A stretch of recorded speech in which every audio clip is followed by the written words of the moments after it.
Hello, everyone. Welcome to the Voice of Houston right here at UHN with me, Dr. Clara Brent, and also Dr. Bobby Mills, the Voice of Houston. I'd like to talk to you today with you too, Bobby, in regards to our Houston Astros. I think they did a beautiful job.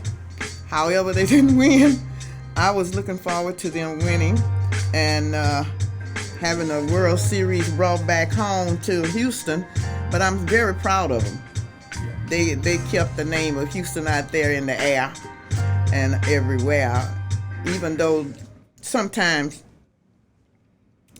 people look at them differently because of the what happened a few years back, but they fought through, and I want to congratulate.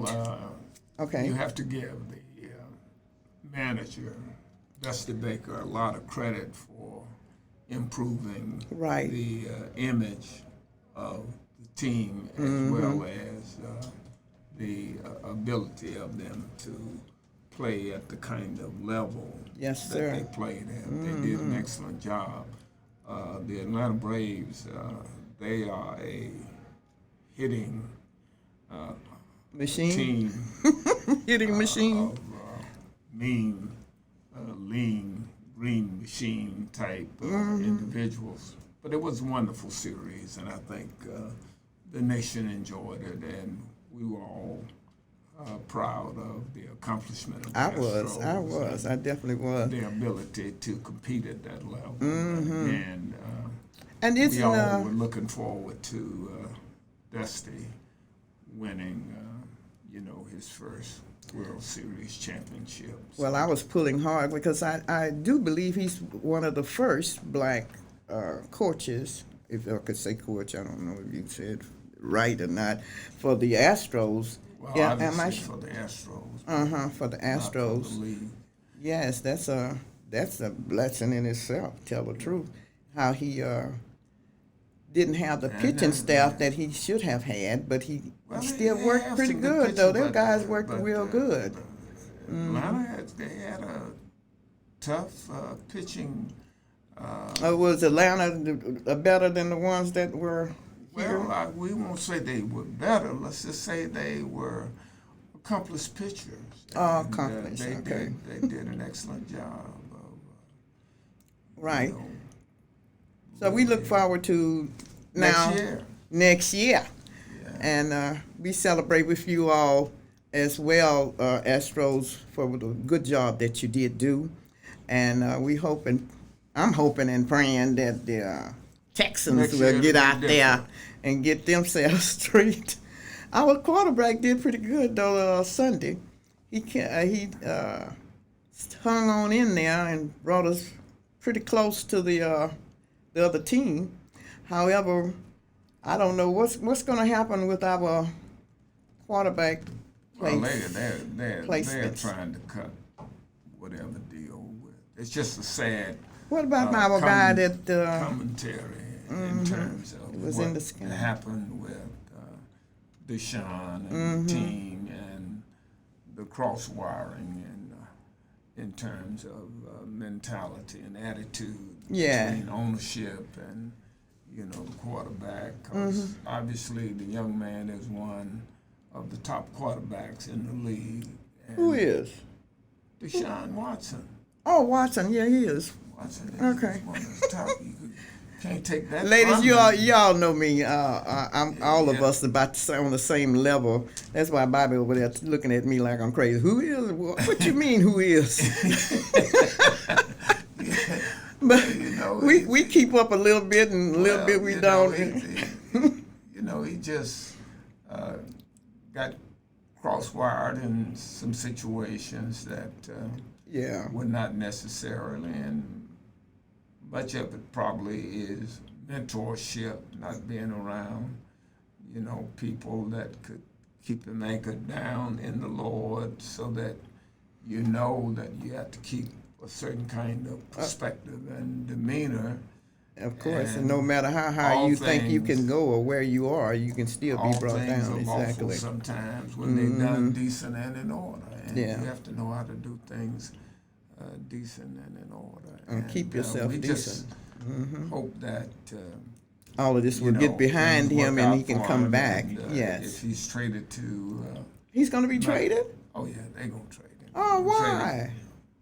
I mean, why would you trade him just because he made a mistake? You don't. Well, because you got it's not about the mistake that he made. It's that the owners told him, "This is my prison, and you're a prisoner." And you don't do certain things. Lanier said that. He said, the prisoners can't tell the owners how to run the prison. They sure can't tell. You in prison, and I'm paying you $44 million. And you ought to be doing what I tell you to do, huh? Keep your mouth shut. Shut up and be still. Well, what about let me run my prison the way I want to run. What about our guy that left us? The big guy did all of it. JJ left us, and then they and the guys that they and the one that catched the ball, he left. Well, he didn't leave. They traded him off, and I was so upset over that. I didn't know what to do. That he was traded off, but they're on the same team now. You think they're gonna do something good over there? Oh, they're doing it. Just barely lost this past weekend. The Cardinals. But they had. I missed that game. I don't know. They had the only record of not being defeated in the league. I'm pulling for them because first of all, Houston is so now, but they just barely lost. And of course, JJ didn't play this past week because he got hurt. But I'd be thinking about the decisions that the Texans owners are making, or whomever it is that makes these decisions. It's so sickening the way they do things. Decisions of ownership in terms of how they handle the team. They get them so close, and then then they kept, a coach for many, many years that they should not have kept. Right, exactly right. We lost a lot of games because of his crazy decisions that he was making. Was that last year sometime or another? But it's so heartbreaking to me to see how a good team and it seems like the ownerships are against winning. That's the way I see it, against winning. And of course, you can make money, but you still want to make money in a sense where the people are satisfied with what you're doing, whether you own them or not. Well, they didn't have a lot of. Because you need the people to come and see. Past week, but it's just a sad commentary. Yes, it is. It's a sad commentary. Well, let's get off of that one. Let's talk about our election. I received several calls that the places that they usually go to were not available. And I don't know who to fault for this. I want to fault the Democratic Party, and I want to fault the Republican Party. I'm quite sure they got everybody that... No, well, it's politics, because what you have in American society, and you have always had it, and maybe we will always have it. You have a racial divide. And the undercurrent to everything that takes place in this society, it's about race. And they tried to disguise it in Virginia because you had a very wealthy white male on the Republican side who was not bodacious in terms of his language style and demeanor, and he had the good political sense to take the endorsement of Trump because he knew that many of the people still crazy about Trump? Well, the people who vote in the Republican Party primary, especially, and people who in general vote in the Republican Party, they they have the same mentality that President Trump has, even though they tend to be a little bit more sophisticated, some of them, in terms of how they handle it. But what you give Glenn Youngkin credit for is he accepted the endorsement of President Trump, but he wouldn't campaign with him. He wouldn't be seen with him or identified with him. And then when the issue of critical race theory came up, that was the wedge issue to get them to polarize dealing with education and hiding behind the ball. Well, like the same balls, thing happened, in '54 with Yes. education. The same thing happening again. in '64 with civil rights, and the same thing happened in '65 with voting rights. And we don't even see it. The same thing happened in 1865. So it's all tied in the same. But you give the thing that is disturbing is that you have suburban housewives go for the okie doke, and they went for the okie doke the because housewives. Well, why. You're trying to put it on the women. The women don't do every. I mean, they're going to accept and go vote for somebody else. Dr. Brent, we're just fickle-minded. Women not fickle-minded, are we? Wait a minute, hold it, Dr. Brent. What? All you have to do is look at what happened in Virginia with suburban white housewives. So they're not doing what their husband tell them to do? You mean they're doing what their husband tell them to do? Go vote. Slow down. Okay, All you have to understand is this. Suburban white housewives in Virginia, just a few months ago, they voted for Joe Biden. Because the image of Donald Trump was so bad. Even in 2016, when they voted for Donald Trump told them how he felt about them. With that Billy Bush tape. Exactly, and they still voted for him. When I see a beautiful woman, all you are to me is a body. Exactly. And I will grab you anywhere I please. Anytime I can, because I'm a rich white man. And all you are is that to me. Now, they voted for him over against Hillary Clinton. Sure did. Now, you're a woman, and you had an opportunity for the first time in the history of this country to put a female, intelligent female. Everybody knows that Hillary Clinton was far more intelligent than Bill, her husband. Exactly. Everyone knew that. She was providing a lot of the policy issues and advising him, and they got angry. Sure did. The system got angry with Hillary because when the scandal came out about Monica Lewinsky, and Clinton, yes. They wanted Hillary to divorce Bill. She wouldn't do it. They offered her $10 million to divorce him, and she wouldn't do it. Now, she's never let anybody tell her what to do. Well, it's not that you can't tell her what to do. It's that you're not going to use her. Well, that's the truth. When I say that, that's what I meant. Yeah, right. Yeah, you're not going to use her as a political pawn against her husband, even though he had a moral failing. We know he had a moral failing because what he was doing, he didn't have any business trying to turn the White House into one of them other kind of houses. That we know what kind of house it was. Of course we know. He didn't have no business. Well, that followed him all the way there, but he still made it. Now, the point I'm trying to make is this. White women had an opportunity to put a woman in the White House for the first time in the history of this country. Who did they vote for? Trump. They voted for Trump. They voted for Trump. The question is, okay, why? Why would they vote? Why would you vote for a man who tells you outright all you are is what's between your legs? That defines the essence of who you are. Now, fast forward to 2020 in the presidential election, and Joe Biden chooses a black woman for the vice president. The vice president. Now fast forward to the election that just happened on Tuesday.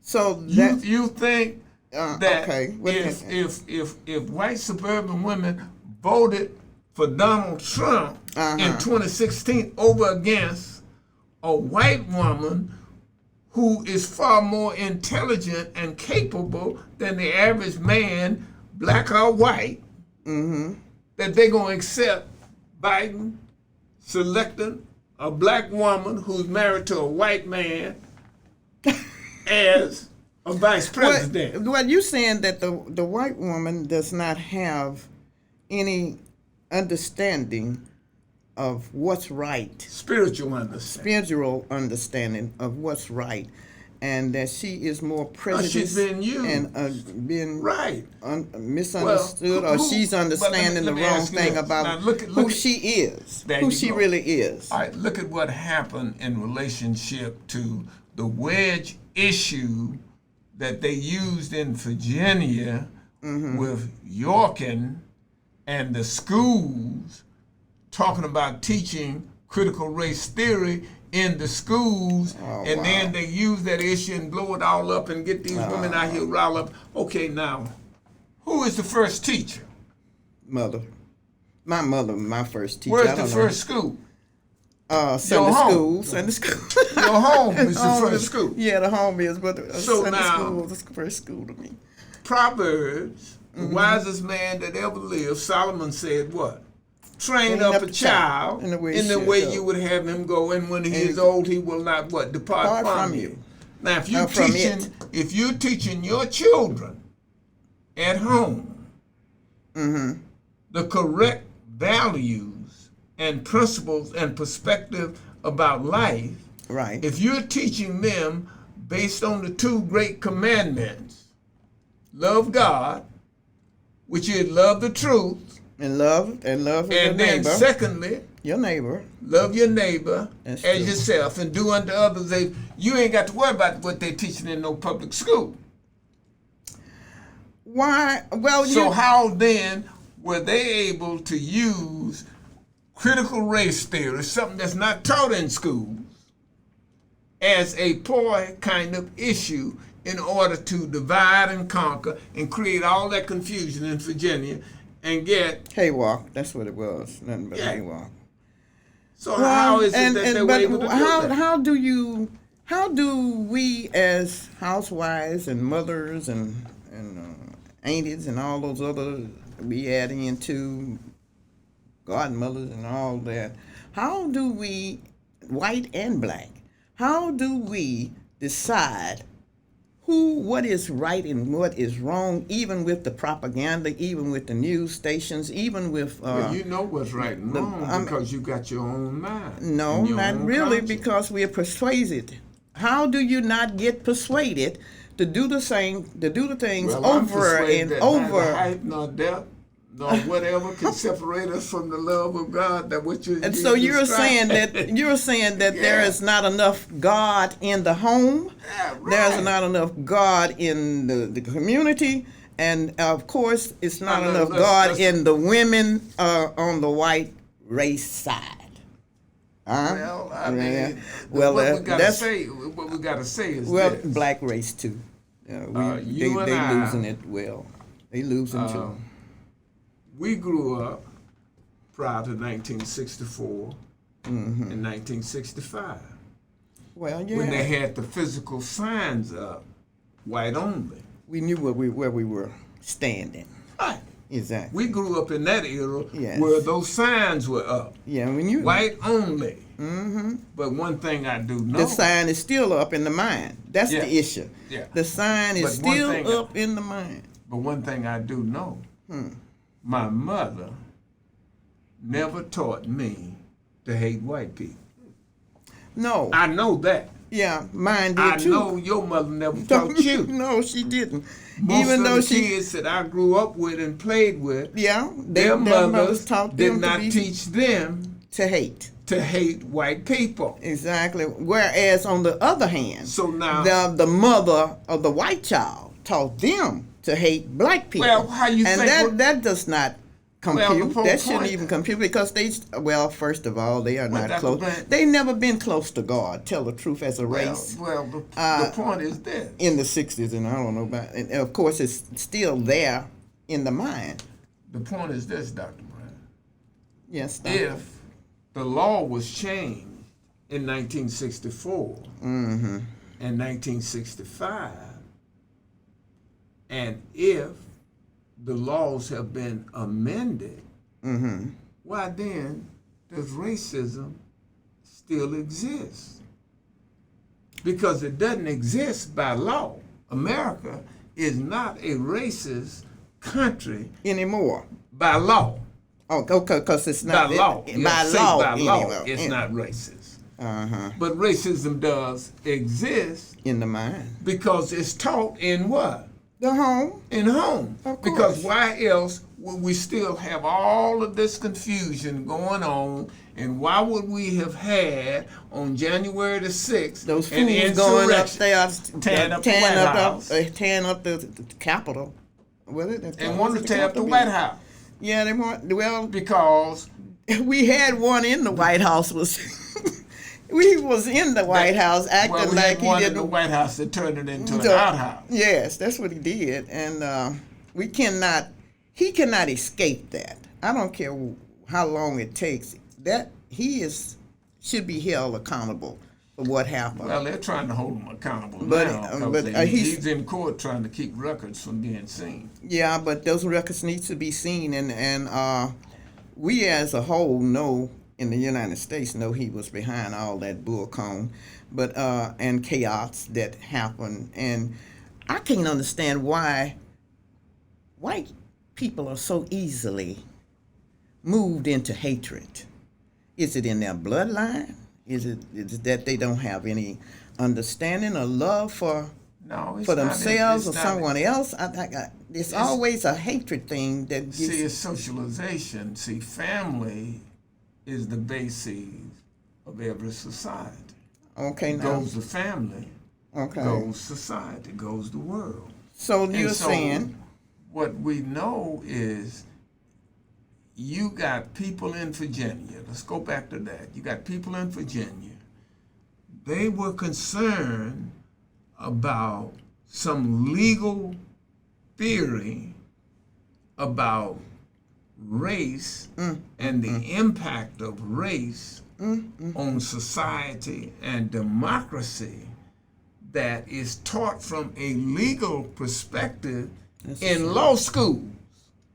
This is a theory about what has taken place in this society from the moment the Pilgrims landed on Plymouth Rock up until now, and they're concerned about that, and that is the reason why we have all this confusion going on today in 2021, because it's about what's going on in your what?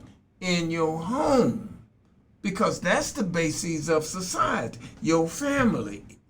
Every society begins with what? Family structure. I know one thing, we need to pray. I tell you, this country is going to go to a haywalk, chaos. Well, we in it now. We in chaos if now. we don't start praying and getting back to God. That's for all of us, especially the majority of the people that run this country, and then that's the white people. Well, they need to start. They need to go back to God. Get with God. Get in the idea that God is more important to truth than you are to your ideas and your ways and actions to show what you feel. The point is, you're not going to live forever. But yes, that's true. That's the point. But they still trying to carry on. Forever. But they're like you said, the family. But they still carrying on the same ideas, the same, and pass it on to their attitudes and everything to their children, from one generation to the next. And so even if they're gone, it's their ideas and their egotistical ways are going to be handed over to their children, and the just children like I carried said, it on. You and I, we grew up in harsh, segregated America by law. Yes, and by law. We wanted to make you feel like But you your were animal. parents did not teach you to I hate know no that. white people. No, true, very true. Because they see, if I they grew up did when teach us that kind of way, we would have been all probably dead by now. Yeah. We'd be fighting. We would have been fighting for until death do us part. Yeah. That's the if it had not been For taught God to fearing love. nature of our parents. Yes, talk to love and to forgive. And it's just like that young man there in Atlanta. I think it was Atlanta. It might have been somewhere in Georgia, that he went in and shot those people. They were friendly to him. That was in South Carolina. South Carolina. They were friendly to him. Emmanuel Church. They were friendly to him and invited him in to their service. We went in there under the pretense that he wanted to do Bible study. And lied his way in. That's Satan. You know that? You know what he said when they caught him? No, I didn't. What do you say? And right before he killed those 9 people, he said they were such nice people. They almost persuaded me. Yeah, I remember reading that. And of course, See, that's somebody else. I just said, I was almost sure. persuaded too. You know? Yeah, almost persuaded. That's with Paul and King Agrippa. Yeah, almost was persuaded to me to become. But why is it that we have to almost when we ought to know we ought to? That's the whole issue. We ought to. Ought to do what's right. Ought to do what's good. Well, it's and never what's wrong. It's selfishness. That's what it is. And greed. And most of it is greed. Like you said, this rich white guy ran for governor, and he was cool, spent calm. $20 million of his own money. Cool, calm, and collected, but you just don't understand that he's been behind somebody once before. And never appeared with Trump, not one time, but you know he has a Trump mentality. Yes, he does. And then he... and they knew he had a Trump mentality too, because they know a lot of things, they keep a lot of things among themselves in order to run this country. But like you said one time before, Doug, maybe last year, you said... it doesn't matter what we do or how we do it, they still have more of the whole of money, prestige, they got 400 years. Yeah, and all of that. And they will never lose that. Yeah. Never lose that. White people will always, in America, majority of them will always be in control of the socioeconomics of the society. And it's not going to change. No. And that's what many of them do not understand, because they're not thinking, basically. Exactly right. That's where it all... The wealth, they've had 400 years of wealth or more. Yeah. Of nothing but wealth. And we have not any time. Well, let's look at this bill, too, while we're here, talking to our friends and viewers.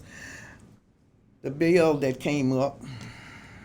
Well, you're talking about the Build Back Better bill. Yes. What we're going to do? The hard infrastructure one and the so-called soft infrastructure. It's oriented toward human needs and human development.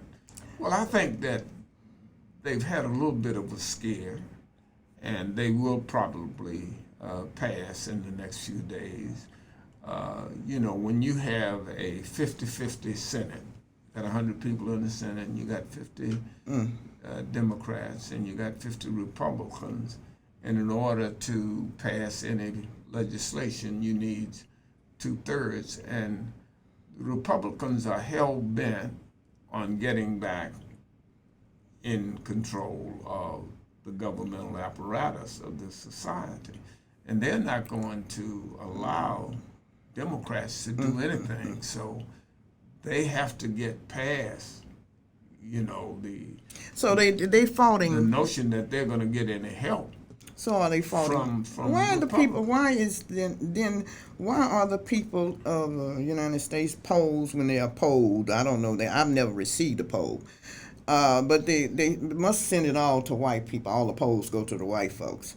So if the polls are saying that our president is losing support, then there is something wrong with the communications that is going on with the news media. Somebody is listening and is talking over the internet or whatever. It's that people in general are looking for instant gratification.